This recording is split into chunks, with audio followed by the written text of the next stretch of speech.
Well, a big American retailer is in a battle over Obamacare. The company Hobby Lobby is now appealing a federal judge's decision denying their request to block part of the law. The arts and crafts chain objected to the rules requiring that they provide abortion pills in its health care coverage. Jordan Sekelo joins us, executive director of the American Center for Law and Justice. Anne-Marie McAvoy, former federal prosecutor, is also with us.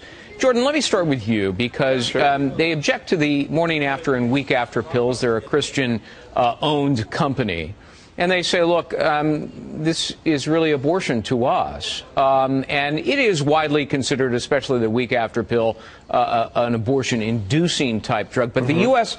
Government's lawyer in court said that the drugs do not cause abortions, and the U.S. therefore has a compelling government interest.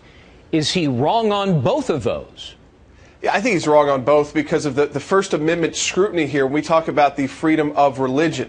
And when we talk about these issues, we have to look at the Religious Freedom Restoration Act, which requires a much higher burden for the federal government to prove in court. So not only a compelling interest, but it's the least restrictive means, and it's narrowly tailored.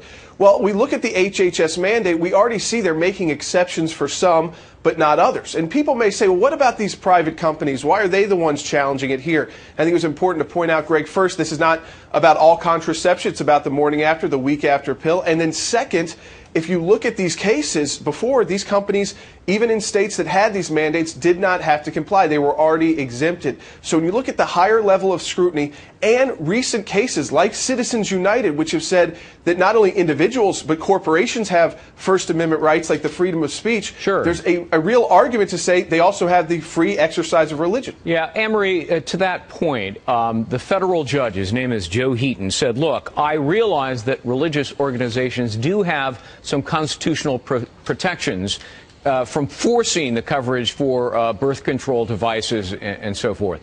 But he said, look, Hobby Lobby, you're not a religious organization. Right. Well, they're a religious-owned organization, but even if they're not per se a religious organization, that doesn't mean that their First Amendment rights are any less infringed upon by Obamacare. True? That's right. And it really raises a very interesting issue because the other part of it is what happens to the people who are working in Hobby Lobby, the people who run Hobby Lobby. They also have rights. So do those rights get factored in, or will this be exemptions and exceptions that are only for religious organizations? It's very difficult to draw that line. And there also raises the issue of whether you can have essentially the concept of a conscientious objector. If you have religious beliefs that make you feel that you don't want to abide by this ruling, then and by the Obamacare requirements, what do you do? Yeah, Jordan, this is going to go to the U.S. Supreme Court at some point, do you think?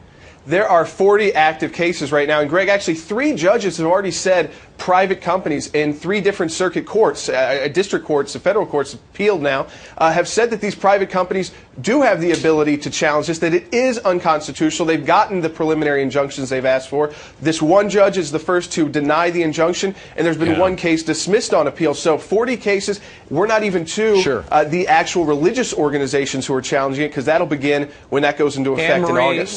Very quickly, Congress could carve out an exception, couldn't they? They could, and that might obviate the need for it to go to the Supreme Court. There is a bill pending right now where it would give people the ability to file an affidavit with their taxes saying essentially that they are conscientious objectors to complying with the requirements of Obamacare based on these religious issues. And it's a bipartisan bill. All right. It is. We'll have to wait and see. Jordan Sekelo and Anne-Marie McAvoy, happy Thanksgiving. Thanks for being with us. Happy Thanksgiving, Greg. Thank you.